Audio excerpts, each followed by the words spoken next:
Hello and welcome to your new summer job at the new and improved Freddy Fazbear's Pizza. I'm here to talk you through some of the things you can expect to see during your first week here and to help you get started down this new and exciting career path. Now, I want you to forget anything you may have heard about the old location. Some people still have a somewhat negative impression of the company. That old restaurant was kind of left to rot for quite a while, but I want to reassure you, Fazbear Entertainment is committed to family fun and above all, safety. They've spent a small fortune on these new animatronics. Facial recognition, advanced mobility, they even let them walk around during the day. Isn't that neat? But most importantly, they're all tied into some kind of criminal database so they can detect a predator a mile away. Heck, we should be paying them to guard you. Now, that being said, no new system is without its kinks. You're only the second guard to work at that location. The first guy finished his week but complained about conditions. We switched him over to the day shift. So, hey, lucky you, right? Mainly he expressed concern that certain characters seemed to move around at night and even attempted to get into his office. Now, from what we know, that should be impossible. That restaurant should be the safest place on Earth. So while our engineers don't really have an explanation for this, the working theory is that the robots were never given a proper night mode. So when it gets quiet, they think they're in the wrong room. So then they go try to find where the people are, and in this case, that's your office. So our temporary solution is this. There's a music box over by the prize counter, and it's rigged to be wound up remotely. So just every once in a while, switch over to the prize counter video feed and wind it up for a few seconds. It doesn't seem to affect all of the animatronics, but it does affect one of them. And as for the rest of them, we have an even easier solution. Well, I think that's it. You should be golden. Check the lights, put on the Freddy head if you need to. Keep the music box wound up. Piece of cake. Have a good night, and I'll talk to you tomorrow.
Hello? Hello? See, I told you your first night wouldn't be a problem. You're a natural. By now I'm sure you've noticed the older models sitting in the back room. Those are from the previous locations, and we just use them for parts now. The idea at first was to repair them. They even started retrofitting them with some of the newer technology, but they were just so ugly, you know? And the smell.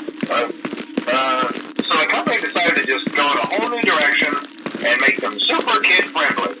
Those older ones should be able to walk around, but if they do, the whole Freddy head trick should work on them too, so whatever. I love those characters. Did you ever see Foxy the Pirate? Foxy ever appear in the hallway? Probably not. I was just curious. Like I said, he was always my favorite. They tried to remake Foxy, you know? They thought the first one was too scary, so they redesigned him to be more kid-friendly and put him in Kids Cove to keep the toddlers entertained, you know. But kids these days just can't keep their hands to themselves. The staff literally had to put Foxy back together at the end of every shift. Eventually they just stopped trying and left him as some kind of take-apart, put-back-together attraction. Now he's just a mess of parts. I think the employees refer to him as just the mangled. Oh hey, before I go, I wanted to ease your mind about any rumors you might have heard lately. You know how these local stories come and go and seldom mean anything. I can personally assure you that whatever is going on out there, however tragic it may be, has nothing to do with our establishment. It's just all rumor and speculation, people trying to make a buck, you know. Our guard during the day has reported nothing unusual, and he's on watch from opening till close. Okay, well anyway, hang in there and I'll talk with you tomorrow.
Hi.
Oh, see, I told you you wouldn't have any problems. Okay, so just to update you, there's been somewhat of an investigation going on. We may end up having to close for a few days. I don't know. I want to emphasize, though, that it's really just a precaution. Fazbear Entertainment denies any wrongdoing. These things happen sometimes. It'll all get sorted out in a few days. Just keep an eye on things, and I'll keep you posted. Just as a side note, though, try to avoid eye contact with any of the animatronic side if you can. Someone may have tampered with their facial recognition systems. We're not sure. But the characters have been acting very unusual, almost aggressive toward the staff. They interact with the kids just fine, but when they encounter an adult, they just stare. Anyway, hang tight. It'll all pass. Good night.